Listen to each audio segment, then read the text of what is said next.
Sang-ayon ba kayo mga tol sa pahayag ni Congresswoman Leila de Lima na ginagamit lamang nitong si Vice President Sara Duterte ang rally ngayon ng Iglesia ni Cristo para malihis ang atensyon ng publiko?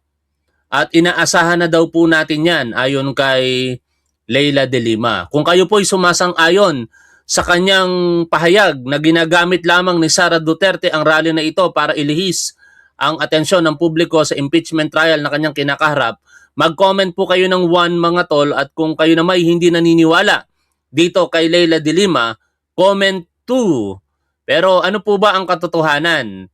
Ito po kasing si Sara Duterte, kumakaharap po ito ng impeachment case na magsisimula po sa July 6. Ito nga po, BP Sara on trial.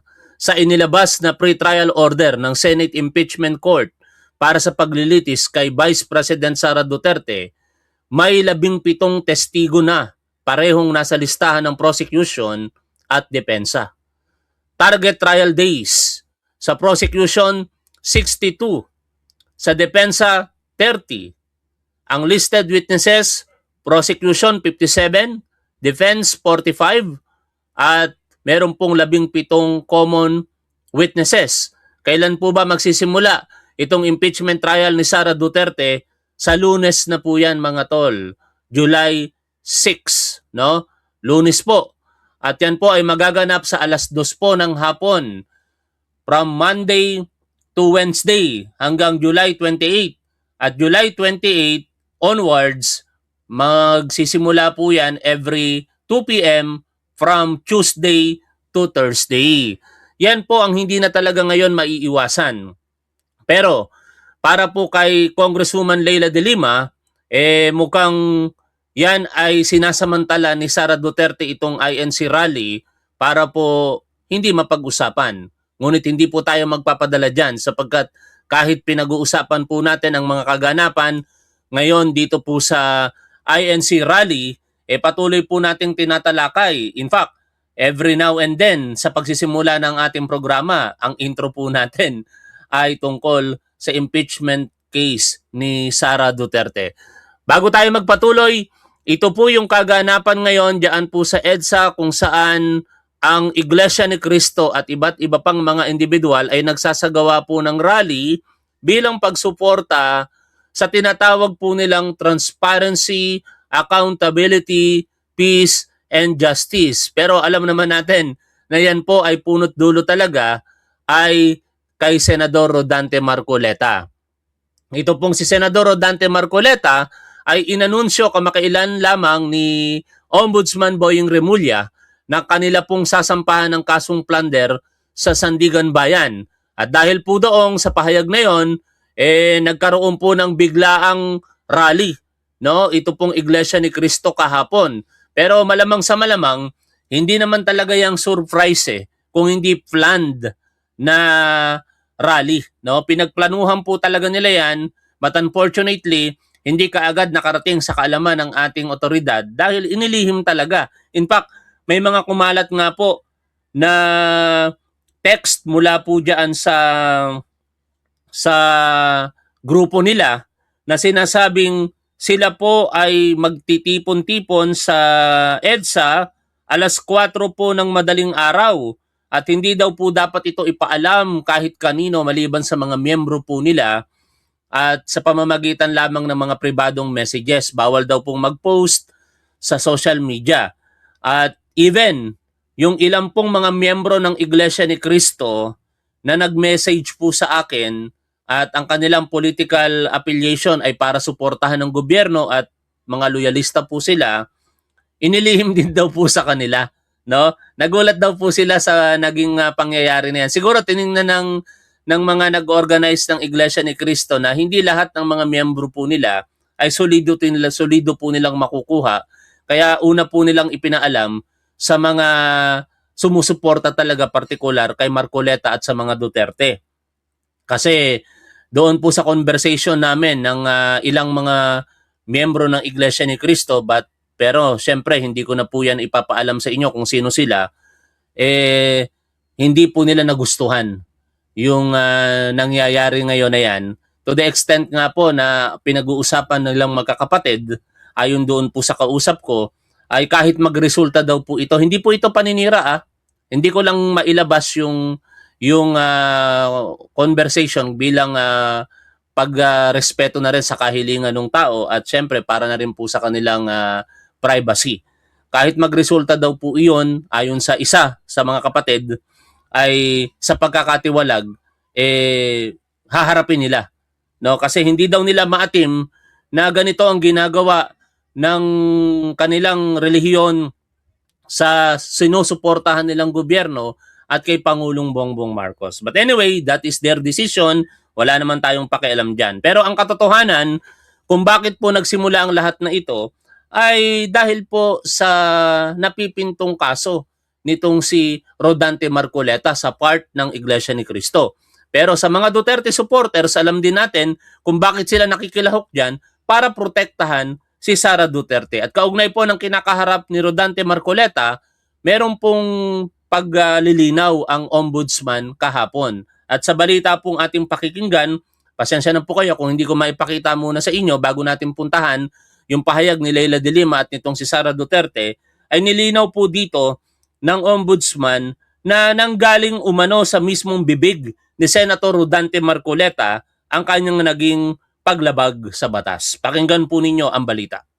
Tatahimik lang daw ng gobyerno si Senator Rodante Marcoleta kaya siya sasampahan ng kasong plunder.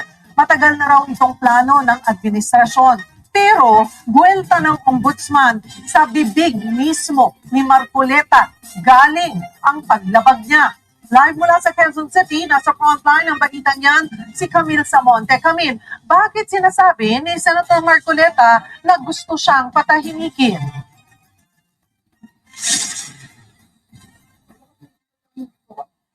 Cheryl, iginiit ni Senator Rodante Marcoleta na planado umano ang pagsasampa ng kaso laban sa kanya para umano'y protektahan itong mga tunay na nasa likod ng katiwalian, bagay na itinanggi ng Office of the Ombudsman dahil ito raw pagsasampa ng kaso laban kay Senador Marcoleta ay bahagi raw ng accountability at transparency na parehong ipinananawagan ng mga nagrarally ngayon sa EDSA. Gusto nating papanagutin lahat ng mga taong ito. Ngunit, kapag ako'y kanilang inaresto, hindi na po matutuloy yan. Akala po nila ay maililibing ito sa limot. Wala pong katotohanan yun, na hindi matutuloy kasi continuous nga po ang paghahanap ng pananagutan. Pero sige, pakinggan po natin somehow yung sinasabi ni Marcoleta. Imbestigahan ang lahat, no? At ganyan ang ginagawa po ngayon ng ating gobyerno. In fact, meron nga pong agreement ang ombudsman ngayon kay dating DPWH Secretary Manuel Bonoan na maging state witness ito para mas lumakas ang kinakaharap na kaso nitong si Congressman Martin Romualdez. Mukhang si Manuel Bonoan ang nakikita ng ombudsman na magdidiin kay Congressman Martin Romualdez.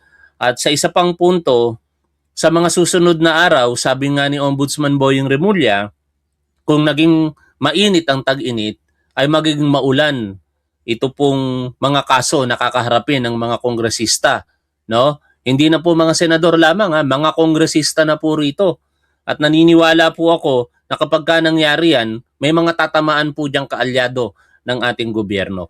Kaya hindi po totoo ang sinasabi ni Rodante Marcoleta. Ginagamit niya na lamang po ang sitwasyon na yan para po lumusot at gawing pamumulitika ito pong kanyang kinakaharap na problemang legal. At ang problemang legal po na ito, hindi naman ito gawa-gawa. Sa kanya mismo nanggaling ang mga ebidensya na ngayon pinangahawakan ng ombudsman. Patuloy po natin pakinggan dito ang balita kasi babanggitin po iyan ni Assistant Ombudsman Miko Clavano. Yan ang iginigiit ngayon ni Senator Rodante Marcoleta. Kasunod ito ng balak na pagsasampa ng ombudsman ng kasong plunder laban sa senador. Kaugnay yan ang 75 million pesos na campaign donation na tinanggap ni Marcoleta noong 2025 midterm elections. Sabi ni Marcoleta, gusto lang daw siyang patahimikin kaugnay ng kanyang papel sa investigasyon ng flood control. May nagtatanong, natatangatangang DDS, no? Paano naman yung donation kay PBBM na galing kay Lagdameo? Kung hindi ka ba naman tanga, nakadeklara yon sa SOSE ni Pangulong Bongbong Marcos. Yun ang pagkakamali ni Rodante Marcoleta. Hindi niya idineklara sa kanyang SOSE ang donasyon ni Mike Defensor, Baluyot at saka Espiritu. Yung tatlong negosyante na yan. Yon, para makaiwas sa election-related offense, hindi niya dineklara, ginamit niya ang Peñera Doctrine, pero unknowingly, or I should say, siguro baka gusto niyang i-bend ang batas, kahit alam niya dahil siya ay abogado eh. Ano ginawa niya? Inamin niya. O yun ang pinagkaiba. Kaya wag mong ikumpara tangang DDS ha. Magkaiba yung sitwasyon. Uulitin ko para sa kaalaman mo, tanga, idineklara ni Pangulong Bongbong Marcos ang mahigit 200 million pesos na donation ni Sap Lagdameo sa kanyang Statement of Contributions and Expenditures. O ano pa? Ang mga argumento ninyo, mga tatanga-tangang DDS.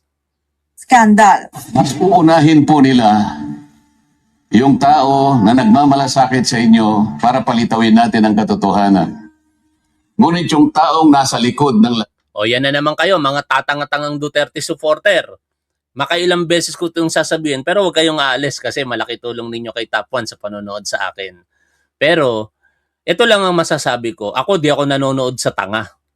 No? Yung mga tangang DDS vlogger, di ako nanonood doon. Kasi mga tanga yun. Anong makukuha ko sa tanga? Ngayon, kung pinaniniwalaan yung tanga ko, bakit kayo nanonood sa akin? Di ba? O, katangahan ang manood sa isang tanga.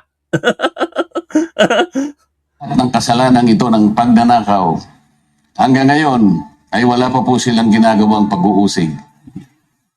Bukod sa issue ng flood control, ang isa pa raw rason kaya may balak ipakulong si Marcoleta ay ang kanyang papel bilang senator judge sa impeachment trial ni Vice President Sara Duterte. Inaasahan nila ay hindi na po ako makakasali doon sa impeachment proceedings na nakatakda pong magsimula sa susunod na linggo.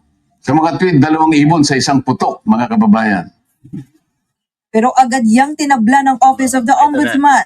Giit ni Ito ang katotohanan kung bakit siya humaharap sa kaso. No? Na makailang beses na po natin pinapaliwanag. Assistant Ombudsman Nico Clavano, mismong sa bibig na raw ni Marcoleta nang galing ang mga ebidensya laban sa kanya.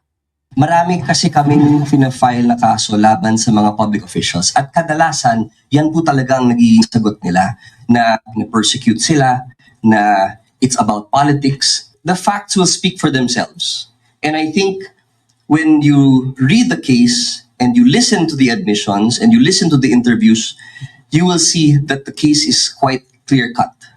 Kaya it's hard to see kung saan po nanggagaling si Senator Marcoleta dito dahil yung kaso mismo ay yung ebidensya mismo na ginamit ng ating mga investigador ay nanggaling din po sa kanya. Batay sa investigasyon ng Ombudsman, hindi idineklara ni Marcoleta ang natanggap na donasyon sa kanyang Statement of Assets, Liabilities and Net Worth o SALN. Nakasaad din umano sa Statement of Contributions and Expenditures o SOSE ni Marcoleta na wala siyang natanggap na cash o in-kind contributions. Nitong Marso, tinapos na ng Commission on Elections o COMELEC ang kanilang investigasyon sa umano hindi idineklarang campaign contributions kay Marcoleta. Wala raw kasi ebidensyang magpapatibay na gumawa siya ng anumang election offense. Hindi pa naman daw kasi kandidato noon si Marcoleta sa pagkasenador. Pero ang iginigiit ngayon ng Ombudsman, maituturing pa rin itong plunder o pandarambong dahil kahit pa kandidato noon si Marcoleta, kongresista naman siya ng Sagip Party List. Admitado naman po yung mga donors, na nagbigay naman din sila, no? And from the own admissions as well of Senator Marcoleta, tinanggap niya yung 75 million. Ngunit hindi po niya na-deklara sa SALN, neither niya dineklara sa kanyang SOSE. Yon ang problema. O, yung isang nagtatanong kanina, katangahan talaga. Ang kawalan po ng kaalaman ay rather kabubuhan. At kung ikaw naman alam mo yung sitwasyon at pinaniniwala mo pa rin yung sarili mo sa ibang pagkakataon, yun po ay katangahan. Simply illustrated, para kang umiibig sa taong hindi ka naman mahal. No? Mahal na mahal mo yung tao. Tapos sinasaktan ka pa, pero iniibig mo pa rin. Katangahan po yun. At malamang ganon itong mga Duterte supporter na nanonood sa atin. Alam naman nila yung sitwasyon. Hindi naman maikakaila na inamin yan nitong si Rodante Marcoleta, no?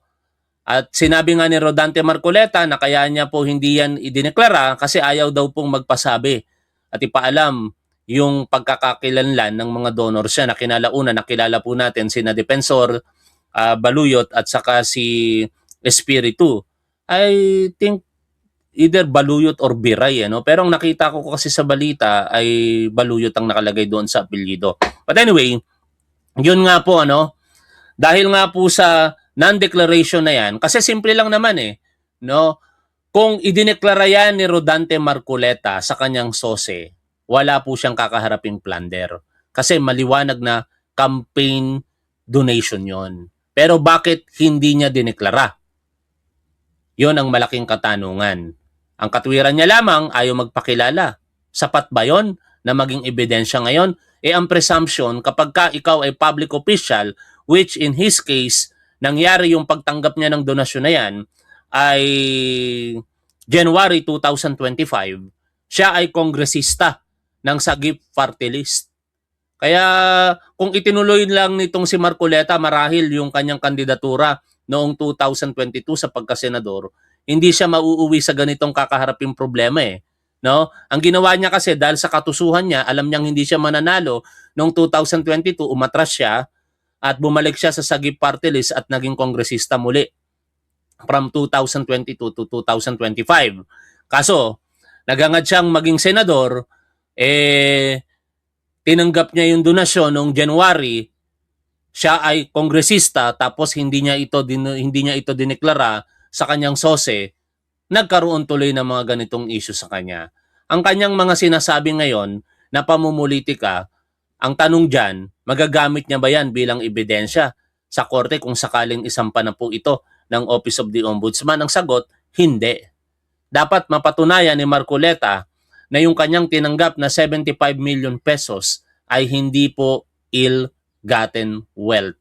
Ang presumption po kasi sa ilalim ng Republic Act 7080, mababasa naman po natin yan, ay kapag ka ikaw ay isang public official at tumanggap ka ng regalo at nagkakahalaga po ito ng hindi bababa sa 50 million pesos, in this case, 75 million pesos ang pinag-uusapan, yan ay ituturing na ill-gotten wealth. At patutunayan yan ng Office of the Ombudsman bilang prosecutor sa kaso na yan. Sa parte naman ni Marcoleta, paano niya ngayon patutunayan na hindi siya tumanggap ng 75 million pesos kung siya mismo ay umamin na po dito? Ngayon, just to put things in context, no? As a public official, kasama po kami doon. Lahat ng congressman, lahat ng senador, lahat po ng nasa executive branch, lahat ng huwes sa judiciary. Bawal tumanggap ng ganun kalaking kahalaga ng pera. Samantala, iginiit ni Batangas 1st District Representative Leandro Leviste na kung aalamin daw ang tunay na campaign donors ng mga politiko, mauubos daw sa dami ng kaso ang... Ibang usapin na yan, no? Kung meron kayong reklamo sa ibang mga politiko, ilatag nyo na lamang yung inyong mga ebidensya. Ngayon, dako po tayo dito sa main topic po natin kung bakit itong si Sara Duterte sumausaw sa rally na yan ng Iglesia ni Cristo sa pamamagitan ng kanyang pahayag. Ito po yung naging pahayag ni Sara Duterte sa wikang Ingles na sa paniniwala ko hindi po siya ang gumawa, no? Kasi nakikita naman natin kung paano magsalita itong si Sara. Hindi niya kayang gumawa ng mga ganyang teksto kahit siya ay isang abogado. Sinalin ko po ito sa wikang Tagalog using ChatGPT at ito po yung kanyang sinabi. Ang mga taong nagtipon sa EDSA ngayong araw ay sumasalamin sa lumalaking damdaming matagal ko nang ipinapahayag mula pa noong 2024. Ang administrasyong ito ay tinukoy ng mahinang pamamahala at ng kabiguang kilalanin at tugunan ang tunay na mga suliranin ng bansa, habang hindi mabilang na mga kababayan natin ang nahihirapan dahil sa pagtaas ng presyo ng mga bilihin, kawalan ng katiyakan sa trabaho at tumitinding gastusin sa pang-araw-araw na pamumuhay, nananatiling malayo ang Pangulo sa mga paghihirap na kinakaharap ng mga Pilipino. Sa halip na harapin ang mga hamong ito sa pamamagitan ng mga solusyon, pinili ng administrasyon na patahimikin ang mga hindi sumasang-ayon sa ilalim ng tabing ng pananagutan. Ginamit nito ang sistema ng hustisya bilang sandata sa pamamagitan ng pagsasampa ng mga kaso at pagpapakulong sa mga individual na nangangahas magsalita laban sa umano'y korupsyon at pang-aabuso sa Malacanang. Questionin ang kakayahan ng administrasyon o punahin ang Pangulo, kabilang na ang mga alegasyon hinggil sa paggamit niya ng iligal na droga. Ang mga ganitong hakbang ay nagdudulot ng seryosong pangamba tungkol sa kalagayan ng malayang pagpapahayag, demokratikong pananagutan at sa lumiliit na espasyo para sa lehitimong pampulitikal na pagtutol. Ang mga pagkukulang ng Pangulo sa karakter at pamumuno ay nagbunga ng lalong mapaniil na kapaligirang pampulitika, ang isang pamahalaang tumutugon sa kritisismo sa pamamagitan ng pananakot ay sumisira sa mismong mga demokratikong institusyong sinumpaan nitong pangalagaan. Hindi na ito usapin ng politika lamang, ito ay usapin ng dangal ng Estado at ng kinabukasan ng isang sambayanang patuloy na pasan ang bigat ng kahirapang pang-ekonomiya habang ang kanilang mga tinig ay lalo pang sinasagupa ng panunupil. O pahayag po yan ni Sara Duterte bilang pagsuporta doon po sa naging rally ng Iglesia ni Cristo kahapon at sa ngayon. Pero look who's talking, ika nga, Ito pong si Sara Duterte, sa totoo lang, wala po itong moral ascendancy para magsalita ng mga ganitong pagkakataon. Dahil unang-una, siya po ay anak ni Rodrigo Duterte na sa panahon ni Rodrigo Duterte, ang mga kritiko nila ay kanila pong pinapatahimik. Isang halimbawa na rin siya mismo. 'Di ba, hindi niya lang nakasundo ang noon ay speaker na si Pantaleon Alvarez. Ano ang ginawa niya kay Pantaleon Alvarez? Siya ang gumawa ng kaparaanan para masibak ito bilang speaker. Tapos ang mismong tatay niya, nung kinikriticize ito sa panahon ng pamumuno, partikular nitong si Congresswoman Leila de Lima na noon ay senadora, ano ang ginawa po nila? Siya po ay inimbentuhan ng mga kaso, pinakulong ng mahigit 6 na taon para hindi po makapagsalita. Ang gawain ng mga Duterte ay makikita po ninyo mismo sa mga sinabi na ito ni Sara Duterte. Kung patungkol naman sa paggamit ng iligal na droga, maliwanag na ang ating Pangulo ay hindi po gumagamit ng iligal na droga sapagkat napatunayan po natin ito sa pamamagitan ng kanyang pagpapadrug test noong November 2021. Samantala, ang kanyang ama ay mismong umamin na ito po'y gumagamit ng marijuana at ito po'y umaabuso sa prescribed na gamot sa kanya na fentanyl. Tapos nung hinamon ni dating Senador Antonio Trillanes itong si Rodrigo Duterte para magpa-drug test, ano ang sinabi ng noon ay spokesperson na si Harry Roque? Hindi kung sino man lamang na tao ang pwedeng mag-utos sa Pangulo kung siya po ba ay magpapadrug test o hindi. Tapos ngayon gusto nyong mangyari kay PBBM na magpa-drug test siya. Kaya ibabalik lamang yung sinabi ni Harry Roque. Ngunit ang pinagkaiba, si PBBM sa katotohanan nagpa-drug test. Si PBBM merong history na siya po'y nag-donate ng kanyang kidney na alam naman natin kapag ka iisa na lamang ang kidney mo, hindi ka na maaari pang umabuso sa iyong katawan, lalong-lalo na kung ikaw ay gagamit ng illegal na droga. Sa isang banda, si Rodrigo Duterte, makailang beses niya po yung inamin. Kahit sinasabi ng kanyang mga supporter na yun daw po ay biro lamang. 'Di ba? Iisa-isahin pa ba natin yung mga pinagsasasabi dito ni Sara Duterte? Hindi na. Babasahin ko na lamang po sa inyo ang tugon dyan nito pong si Congresswoman Leila de Lima. Sa balita po ng GMA News kahapon, sinabi po ni Congresswoman Leila de Lima ang ipinakulong sa pamamagitan ng gawa-gawang kaso ng mga Duterte. Yan talaga ang panunupil sa malayang kritisismo na dapat meron sa demokrasyang bansa. Ginawa nila kay Leila de Lima, pero sa huli nagtagumpay si Leila de Lima. Ngayon, kung sinasabi nilang, bago ko basahin ito, na panunupil sa kritisismo na ginagawa ng mga lumalaban sa gobyerno ngayon, yung pagpapakulong sa kanila, wala rin po yung katotohanan. Isa-isahin ko po sa inyo bago ko makalimutan. Sino-sino po ba yung mga sinasabing critics na pinakulong ng gobyernong ito? At ano po ba yung kanilang mga kinakaharap na kaso? Puntahan na lamang natin yung mga significant personalities, wag na yung mga walang kwentang tao. Nauna, si Gerald Bantag. Si Gerald Bantag ay pinagbintangang pumatay kay Percy Lapid, isang kaanib ng Iglesia ni Cristo. Actually, parehas sila nakaanib ng Iglesia ni Cristo sapagkat si Gerald Bantag ay kaanib din ng Iglesia ni Cristo. Ganun din po itong si Percy Lapid.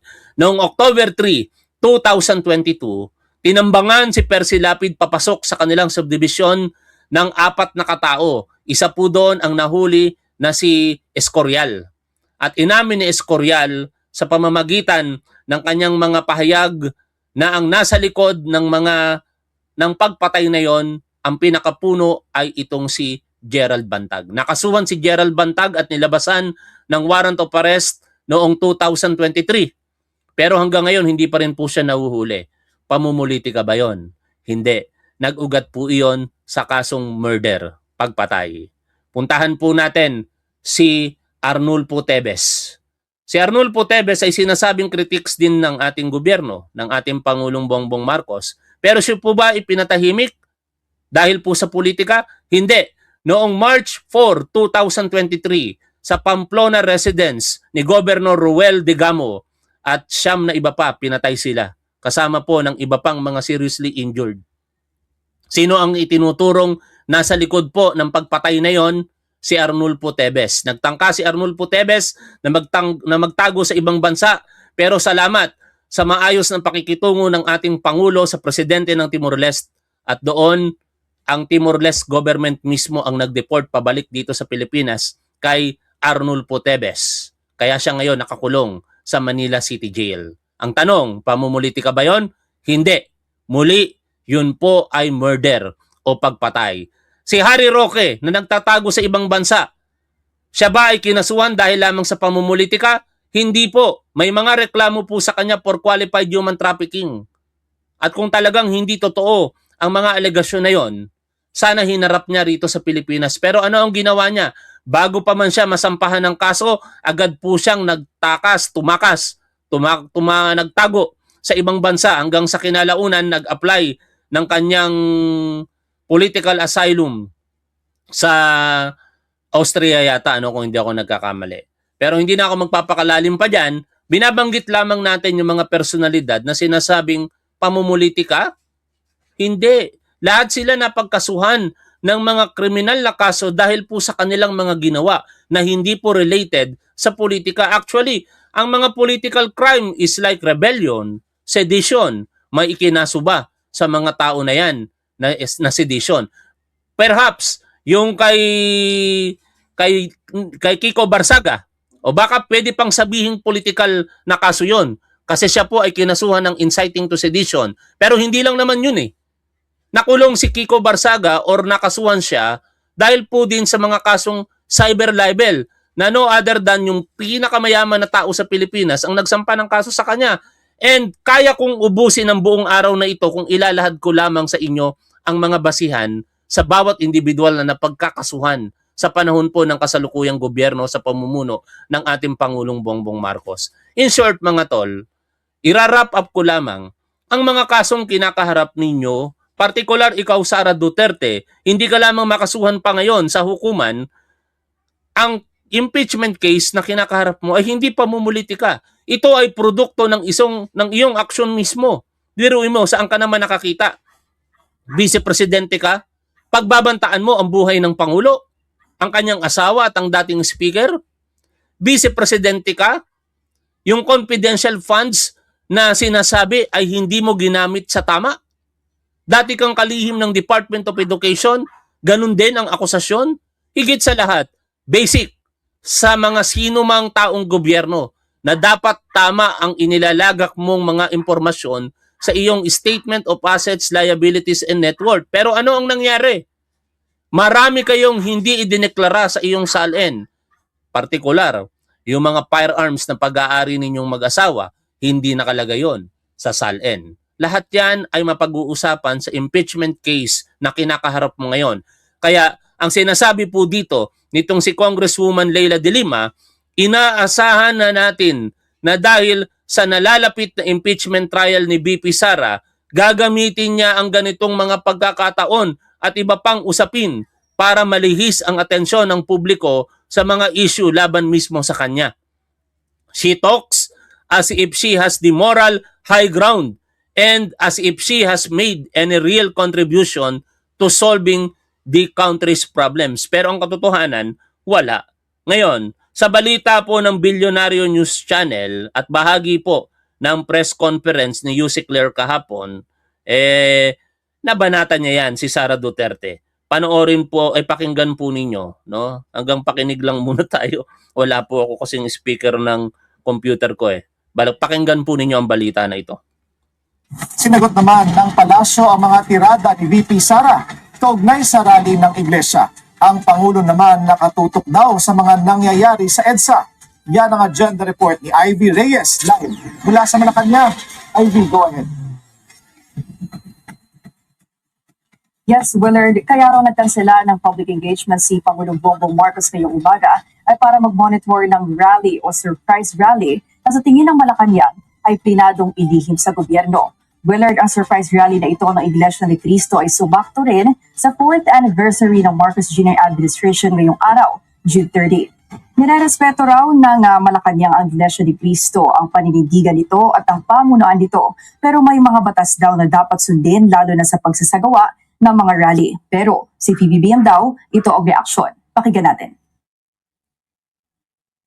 Nagtataka siya na dahil masasampahan ng kaso si Senator Marcoleta or na nasasangkot sa isang kaso sa Senator Marcoleta ay kailangan ng maglunsad ng ganitong kalaking dali ang mga kapatiran, ang ating iginagalang na mga kapatiran sa INC.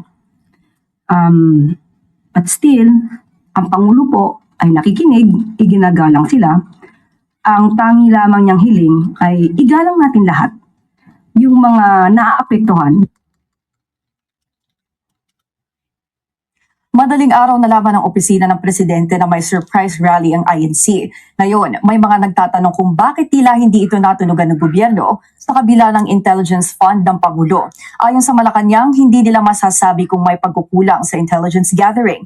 Pero hindi raw maganda ang protestang ito dahil marami daw trabahador at estudyante ang apektado gayong main road ng EDSA. Kung may mga lumabag daw sa Alam niyo yan ang isa sa problema talaga no? Perwisyo po talaga itong ginawa ng Iglesia ni Cristo na surprise rally. Pasensya na sa mga kamag-anak ko, kay Mami Best Friend, sa mga manonood nating INC. Pero ang katotohanan, perwisyo po talaga yan. Kung kino-ordinate lang sana nila ng maaga yan, walang problema Magkakaroon ng mga traffic rerouting, hindi maapektuhan.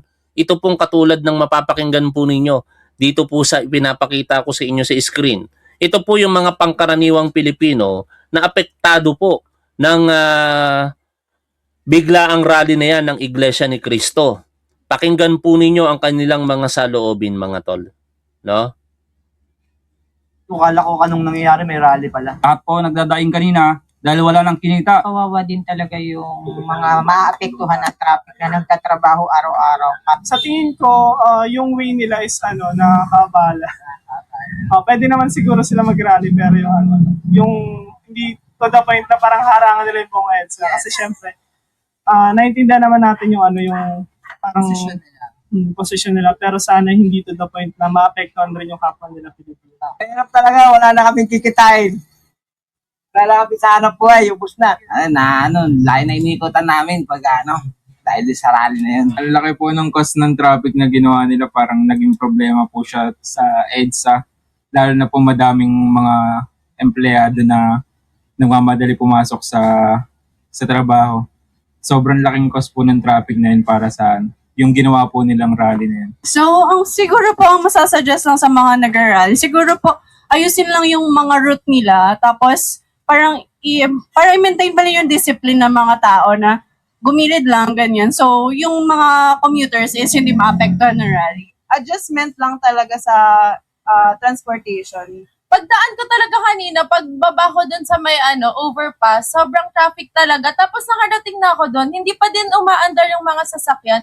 So, sobrang hassle talaga. Tsaka umuulan pa. Kaya, very hassle talaga yung Sa mga traffic kasi kanina, maraming naipiktuhan, mga commuter at mga kasama kong driver. Lahat po nagdadaing kanina dahil wala nang kinita, dahil wala nang ma-pick up na pasahero, dahil wala nang sumasakay dahil sa sobrang traffic, naglalakad na lang po yung iba. Pero wish po talaga sa amin ng mga kasama ng mga driver dito, sa mga kasamahan po namin, talagang walang kinita ngayong araw na to. Actually, wag na silang mag-rally. Dumiretso na mismo sila sa natin. Mismong mas nakakataas para mas lalo sila na madinig doon kaysa yung mag-abala din sila. Narinig ninyo mga tol, no? Perwisyo po talaga yung nangyari. Tapos sasamahan pa ng isang tunay na bangag, katulad nitong Alvin and Tourism. Malaki yata ang following nito sa Facebook. Pero biruin ninyo mga tol, susundin nyo ba ang ganitong uri ng katangahan?